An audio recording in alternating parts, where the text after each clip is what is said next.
Nós vamos abrir, irmãos, a palavra de Deus na carta aos Hebreus, capítulo 9, versos 27 e 28. Hoje à noite eu gostaria de falar a respeito talvez da característica principal que identifica o Evangelho como a verdade de Deus em comparação com outras vozes que soam no mundo religioso pretendendo vir da parte de Deus. Hebreus capítulo 9, de 27 a 28. E assim como aos homens está ordenado morrerem uma só vez, vindo depois disso o juízo, assim também Cristo, tendo se oferecido uma vez para sempre para tirar os pecados de muitos, aparecerá segunda vez sem pecado aos que o aguardam para a salvação. Aqui nesses dois versículos nós temos 4 verdades fundamentais e que se constituem no alicerce do cristianismo. Primeiro, que todo mundo vai morrer e só vai morrer uma vez. Você não vai morrer 2, você vai morrer uma. Segundo, que depois da morte você vai ser confrontado com o juízo. Você vai prestar conta da sua vida diante de Deus logo depois da morte. Terceiro, está no verso 28, da mesma forma que nós morremos uma vez e depois disso vem o juízo. Terceiro, Cristo morreu uma única vez para tirar os pecados de muitos. E quarta verdade, Ele aparecerá uma segunda vez, não para salvar, mas para aqueles que o aguardam para a salvação. Essas 4 verdades podem ser tomadas como sendo o fundamento ou pilar da fé evangélica, e essas verdades nos ajudam a fazer a distinção entre aquilo que é o verdadeiro evangelho, a verdadeira religião, e aquilo que se passa por isso no mundo de hoje. O autor dessa carta tinha como objetivo instruir os cristãos judeus. A carta é chamada aos Hebreus porque esse é outro nome para aqueles que são judeus. O objetivo do autor, ao escrever aos cristãos hebreus, era mostrar para eles que a religião que Deus revelou no Antigo Testamento, o judaísmo que está no Antigo Testamento, consistia em muitas repetições, exatamente porque era provisório. Havia muitos sacerdotes que ofereciam muitos sacrifícios, muitas vezes ao ano. Por que havia essa repetição? Porque aquelas coisas, elas eram simbólicas e em si elas não tinham poder para resolver o problema do homem, que era o pecado. Por isso que eram feitos repetidos sacrifícios de muitos animais, repetidos dias através dos anos a fim, por muitos sacerdotes que depois eram substituídos por outros. Aqui o nosso autor está dizendo, aquilo era um símbolo, uma figura da realidade. Você vai morrer uma vez somente, depois disso vem o juízo. Cristo sacrificou-se uma única vez para tirar os pecados, e Ele voltará uma segunda vez para aqueles que o aguardam para a salvação. Existem basicamente apenas 2 maneiras de se olhar para a realidade. Do ponto de vista pagão, o mundo é controlado pelo acaso, pelo destino, pela sorte e pelo azar. E a história se repete, ela caminha em círculos. Se você estudar a cosmovisão ou a visão de mundo das religiões orientais, por exemplo, ou da nova era, você vai perceber exatamente esse ponto, que para eles a história gira em círculos, os fatos se repetem, e por conta disso uma pessoa não vive somente uma vez. E aqui vem teorias como a reencarnação, a transmigração da alma, que a alma se preserva e depois ela volta a esse mundo, ou na forma de outro ser humano, ou como uma árvore, ou como um animal. Essa ideia da eternidade da alma e da sua perpetuidade dentro da história, ou seja, ela nunca tem fim, nunca tem um ponto final, é característico dessas religiões. E nós encontramos isso aparentemente até dentro do cristianismo, porque, que eu não considero, mas o espiritismo se considera cristão e ele ensina exatamente isso. que uma pessoa não morre só uma vez, mas muitas, porque ela morre e depois ela reencarna, e morre de novo e reencarna. A outra visão de mundo é de que há um Deus que tem um plano para a história. A história tem um começo, um meio e ela se encaminha para o fim. E nós estamos inseridos nessa história. Nós também tivemos um começo, temos uma existência e ela aponta para uma realidade final. E é nessa perspectiva que o cristianismo se insere e nos chama e nos alerta de que o tempo é agora e que o momento é aqui, que nós vivemos uma vez e que nós temos que usar essa vez da maneira correta, porque nós não teremos uma outra oportunidade. É nesse ponto que o cristianismo é diferente de outras religiões, porque ensina essa realidade. Aos homens está ordenado morrer uma vez, depois da morte vem o juízo. A redenção está num ato único feito por Jesus Cristo para nos salvar, e a história se encaminha para o seu fim com a vinda de Jesus Cristo, que vai aparecer uma segunda vez para aqueles que o aguardam para a salvação. Vejamos estes pontos, na expectativa de que nessa noite Deus nos ajude a entender o seu evangelho e a verdade mais claramente.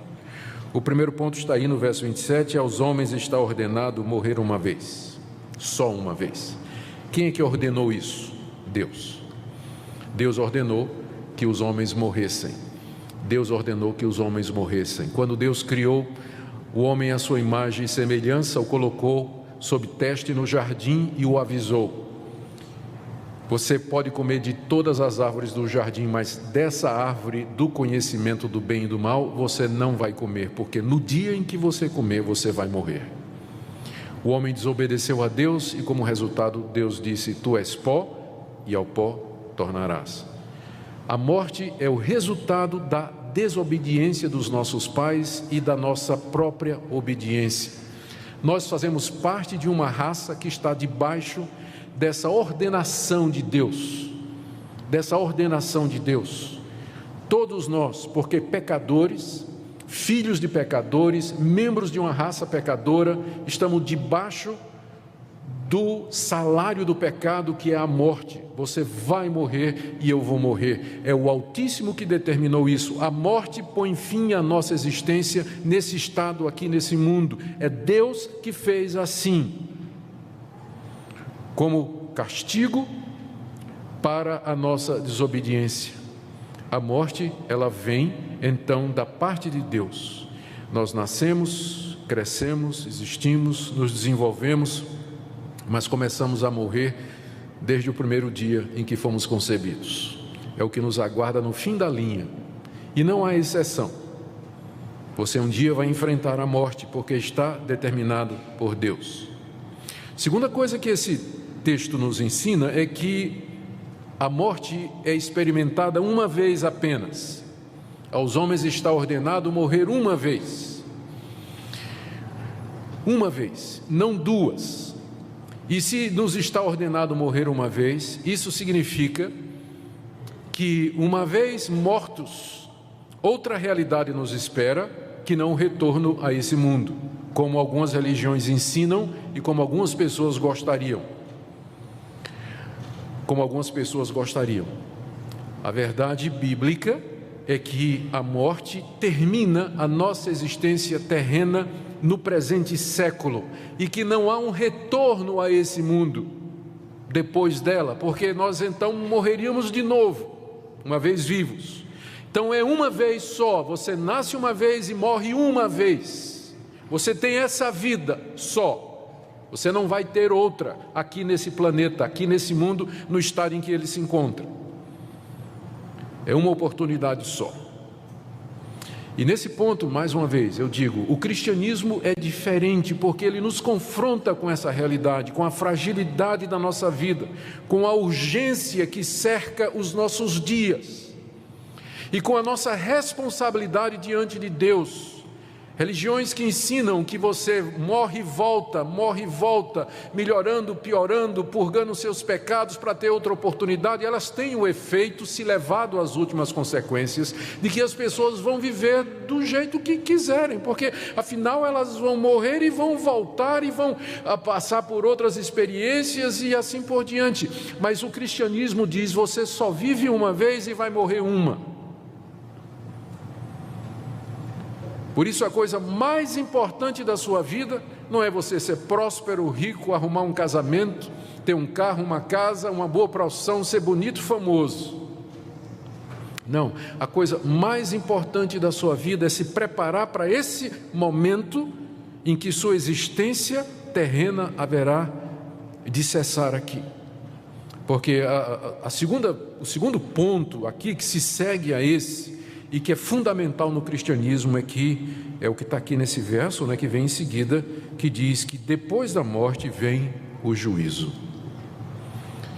Eu sei que tem muita gente que gostaria que isso não fosse verdade, e por isso há tantas alternativas a isso ensinadas aí. Há pessoas que dizem que depois da morte acabou. Essa é a visão materialista, naturalista de mundo. Só há duas opções: ou a verdade última e fundamental é um Deus que criou todas as coisas e que o mundo existe pelo seu querer e pela sua vontade, e nós nos relacionamos com Ele. Ou a realidade última e final é a matéria, que também é eterna. E nesse caso não existe um plano, não existe um propósito. O universo é um caos, ele não vai para lugar nenhum, não há intenção nenhuma. O universo é frio, indiferente para nós.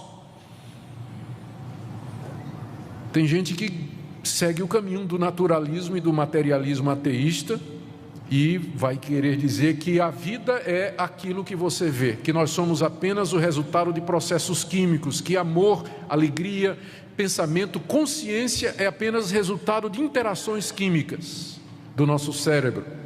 O cérebro goteja pensamentos como o fígado goteja a bilis, já dizia um ateu. Tudo é químico. Tudo é matéria. Isso é muito popular. Tem muita gente que adoraria que fosse assim, porque isso significa que você pode viver do jeito que você quiser. Você vai viver sua vida tranquilamente. Você não gosta da sua mulher, troca por outra. Você quer alguma coisa, você pode ser desonesto. Você pode usar dos recursos que quiser para obter o que quiser, porque se não há um Deus, se não há uma realidade final, se não há um juízo, eu não tenho a quem prestar contas, e só tem uma razão de você existir, que é o hedonismo, a busca do prazer, que é o que caracteriza a nossa sociedade hoje. Qual é a razão das pessoas viverem? A busca do prazer. Querem se satisfazer, querem se realizar. Mas se você sabe que depois da morte vem o juízo, isso vai fazer diferença. Eu sei que também tem gente que diz: não estou dizendo que depois da morte acabou, mas a gente entra assim num sono, não é? A gente vai dormir até o final dos tempos. Eu não vejo a Bíblia ensinando isso, embora a Bíblia se refira à morte como às vezes o sono, mas é simplesmente por causa da semelhança que há entre uma pessoa morta e uma pessoa que está dormindo.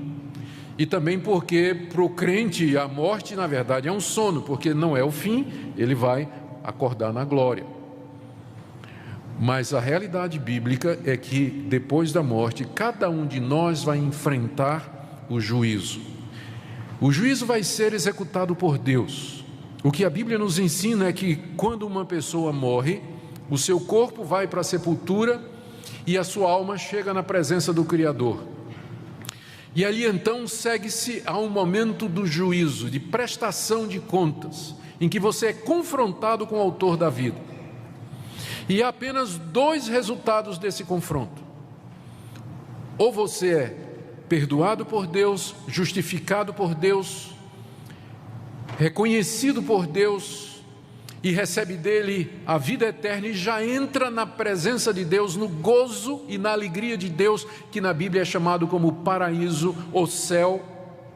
Ou então você será reprovado por ele, condenado por ele, pelos seus pecados, pelos seus atos de impureza, cometidos por pensamentos, palavras e obras, dos quais Deus tem pleno conhecimento de todos eles, e que serão trazidos diante de você, expostos como razão da sua condenação. E a partir da sua condenação, julgado, condenado, você já entra depois da morte no sofrimento eterno. Você já entra no sofrimento. Então é o juízo do qual se segue dois resultados: ou a vida eterna ou o sofrimento eterno. Aos homens está ordenado morrer uma vez, e depois disso vem o juízo. Seremos todos julgados por Deus depois da morte, com dois resultados possíveis apenas. Veja como isso exclui purgatório. A Bíblia não tem lugar para purgatório. A ideia de que depois da morte, se você cometeu alguns pecados que são mais leves do que outros, você vai sofrer nesse lugar para purgar os seus pecados, para depois entrar para o céu. Não tem chance nenhuma depois da morte. Purgatório não é ensinado na Bíblia. Também a Bíblia não ensina que você vai ficar vagando, que sua alma vai ficar vagando, que você vai ficar vendo seus familiares, você vai poder de alguma forma se comunicar com ele através de médiuns, como diz o Espiritismo. Coisa nenhuma. Depois da morte você vai dar de cara com o Criador de todas as coisas, com o Altíssimo, Todo-Poderoso, diante de quem sua vida será exposta e a quem você há de prestar contas. E quem poderá escapar? Quem poderá escapar ao juízo de Deus? Um Deus que conhece o que eu penso, sabe o que eu falo e vê o que eu faço. Um Deus que me conhece no recôndito da minha casa, conhece os meus pensamentos mais secretos, as intenções e motivações do meu coração. Quem pode ficar em pé diante desse Deus? E é aqui que entra a terceira verdade e que torna o cristianismo tão distinto das outras religiões. Diz aqui o verso 28: assim também, da mesma forma que aos homens está ordenado morrer uma vez e depois disso segue-se o juízo, assim também Cristo, Jesus Cristo, tendo se oferecido uma vez para sempre para tirar os pecados de muitos. Vamos parar aqui. Essa é a terceira verdade, e que vem na sequência das outras duas. Depois da morte, nós morremos uma vez, e depois da morte vem o juízo. Quem é que pode escapar do juízo de Deus? Ninguém. Nem vocês, nem eu. Não há ninguém aqui, nunca houve e não haverá, que cumpra a lei de Deus, a vontade de Deus, as determinações de Deus, de maneira tão absoluta e perfeita que Deus o aceite como justo com base nesse cumprimento. Todos nós quebramos a lei de Deus, todos os 10 mandamentos, do primeiro ao último, por pensamentos, palavras e por obras, nossa vida toda, toda a vida. Não há um justo, um sequer. Não há quem entenda, não há quem busque a Deus, pois todos pecaram e carecem da glória de Deus. Como enfrentar o juízo de Deus? A resposta é essa: que esse Deus, que é juiz de todos os homens, na sua misericórdia, Ele enviou seu Filho Jesus Cristo, de acordo com o verso 28, que se ofereceu uma vez para sempre para tirar os pecados de muitos. Aqui você tem a diferença fundamental do cristianismo para as outras religiões. Nas outras religiões, o homem é o salvador de si mesmo. Pode pegar todas elas, pode comparar todas elas, religiões orientais, o hinduísmo, o islamismo, o budismo, todas elas vão lhe dizer a mesma coisa. As seitas cristãs vão todas elas dizer a mesma coisa: o homem é o salvador de si mesmo. Ou então, numa versão mais moderada, o homem coopera com Deus na sua própria salvação. Deus dá um passo e o homem tem que dar o outro. E cita até um versículo que diz: está escrito, faz por ti que eu te ajudarei. Eu não me lembro de ter lido isso na minha Bíblia, né? O bom filho Deus ajuda. Eu vi isso na traseira do caminhão, nunca vi na Bíblia, não. Mas é essa a diferença. O homem é o seu salvador. Se ele seguir preceitos religiosos prescritos pelos gurus e sacerdotes dessas religiões, se ele se esforçar ao máximo para praticar a justiça, a verdade e o bem para com o próximo, se ele fugir de tudo aquilo que desagrada a divindade e conseguir se manter nessa posição, ao morrer, Deus vai pesar na balança as boas obras que ele fez contra as obras erradas, e se por acaso as obras boas que ele fez forem mais pesadas do que as obras más, então ele entrará no paraíso. De maneiras diferentes, é isso que essas religiões ensinam, que a salvação é alguma coisa de baixo para cima, é o homem que tem que agradar a Deus e fazer alguma coisa para merecer ser recebido por Deus. O cristianismo é completamente diferente. Ele já começa dizendo assim: você pode tentar, mas você não vai conseguir. Você está ordenado a morrer uma vez por causa dos seus pecados, e depois disso você vai ser julgado. Não há um justo nenhum sequer. O cristianismo, como exposto na Bíblia, ele não nos passa uma falsa impressão a respeito de nós mesmos. Deus não tem o menor interesse em nos agradar, dizendo assim: vocês são todos bonzinhos. Deus olha para nós e nos vê pecadores da cabeça aos pés, cobertos de chagas, imundos, trapos de imundícia. Acabamos de ler na nossa liturgia, no profeta Isaías, as nossas obras, as melhores delas, são como trapos da imundícia.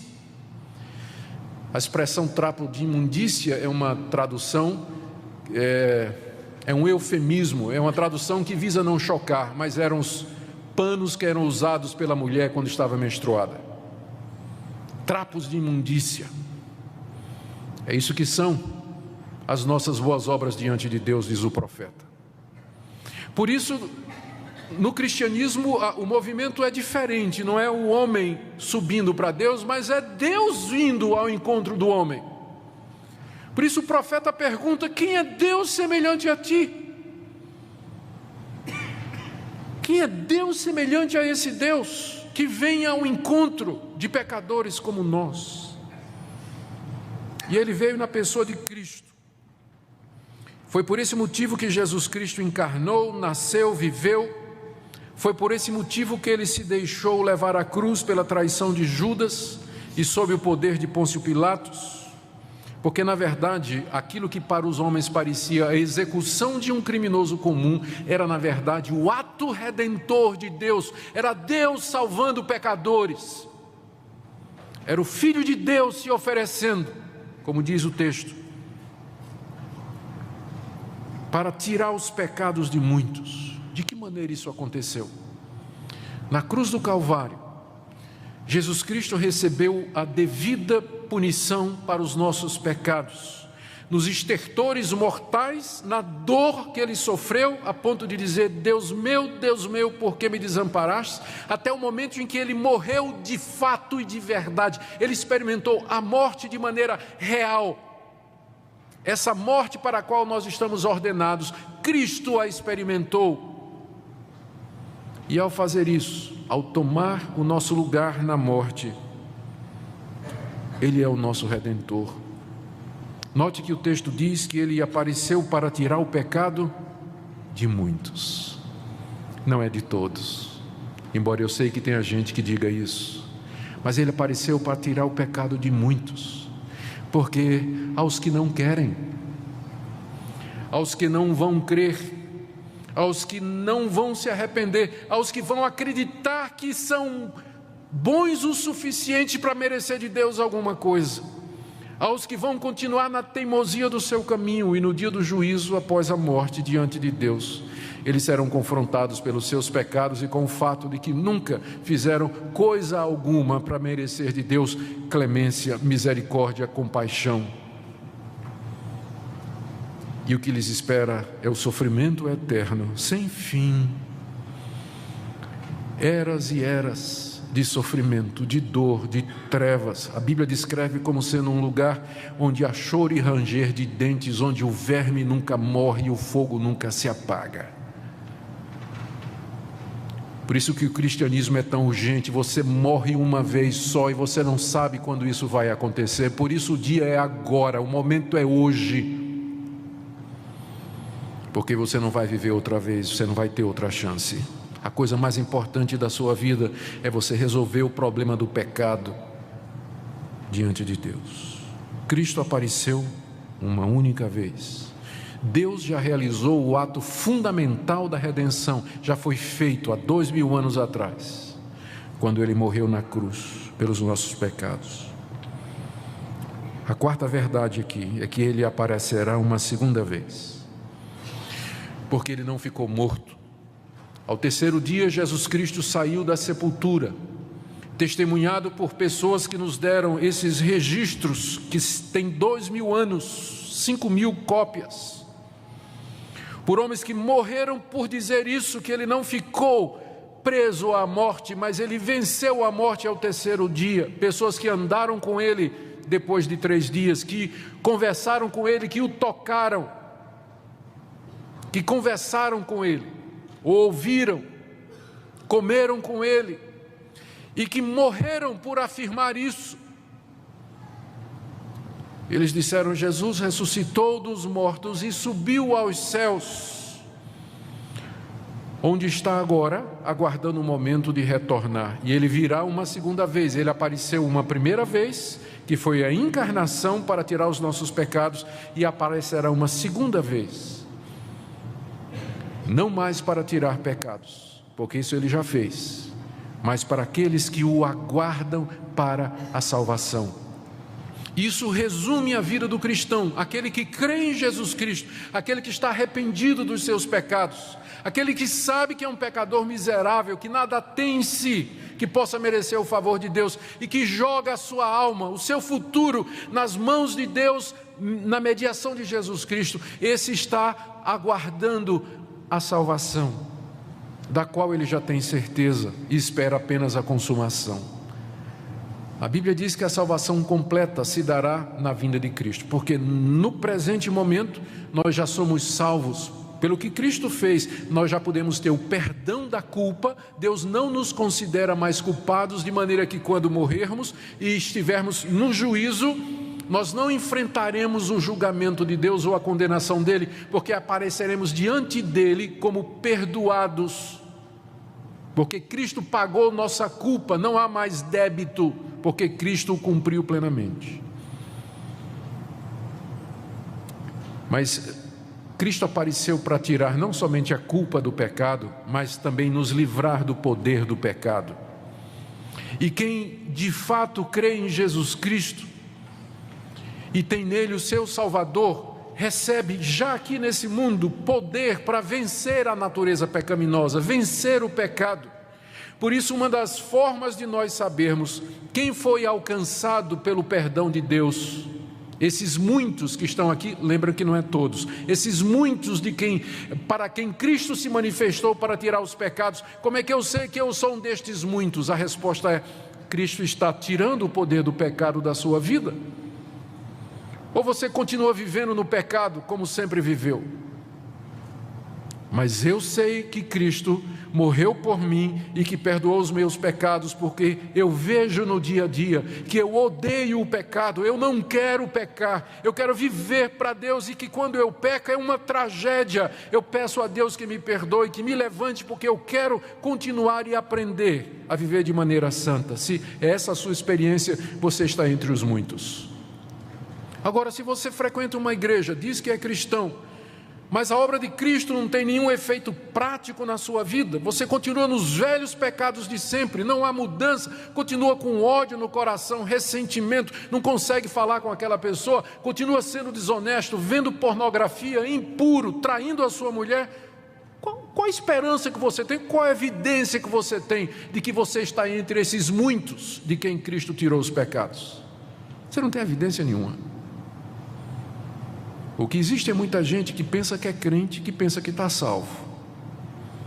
Mas lembra que a salvação consiste nisso, que Cristo apareceu para tirar o pecado, e não somente a culpa, mas o poder do pecado em nossa vida. E finalmente, quando Ele vier em glória, Ele vai tirar a presença do pecado do nosso coração, vai transformar o nosso corpo de sofrimento no corpo glorioso igual ao dele, pela ressurreição dos mortos ou pela transfiguração, pela transformação, quando Ele vier, dos que estiverem vivos. e aí a salvação estará completa. Como está você nessa noite? O que é que você pensa de tudo isso? Será que nessa noite você poderia dizer: de fato eu creio que sou um pecador, eu sei que eu vou morrer uma vez, eu sei que vou me encontrar com Deus depois da morte, mas eu sei também que Cristo morreu por mim, que Ele apareceu para tirar os meus pecados, e eu vivo aguardando o seu retorno para a plena salvação. Você pode dizer isso nessa noite?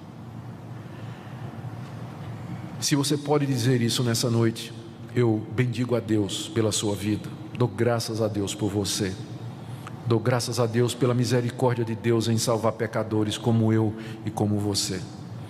Mas se você está incerto nessa noite, se você não tem certeza disso, ou se você não tem a menor ideia do que eu estou falando, mas nessa noite Deus falou ao seu coração, e você sabe que você precisa resolver o problema do pecado na sua vida, eu queria lhe convidar nessa noite a que você creia em Jesus, o Filho de Deus, que você se arrependa dos seus pecados, que você busque a Deus e que você sem condição se entregue a Deus e diga: Deus, eu sei que depois da morte vem o juízo, e eu sei que se eu for levado ao teu tribunal eu serei condenado. Tenha misericórdia de mim pelo que Cristo fez na cruz, perdoa esse pecador e me recebe como teu filho. Você não quer fazer isso hoje? Eu queria convidar vocês todos a se colocarem em pé, e nós vamos orar nesse instante.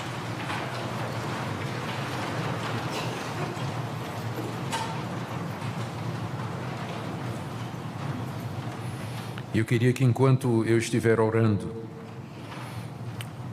você coloque sua vida nas mãos de Deus, como pecador, reconhecendo que não tem mérito nenhum, que já ofendeu demais a Deus com seus pecados, mas sabendo que esse é um Deus gracioso e bom, que em Cristo Jesus oferece perdão.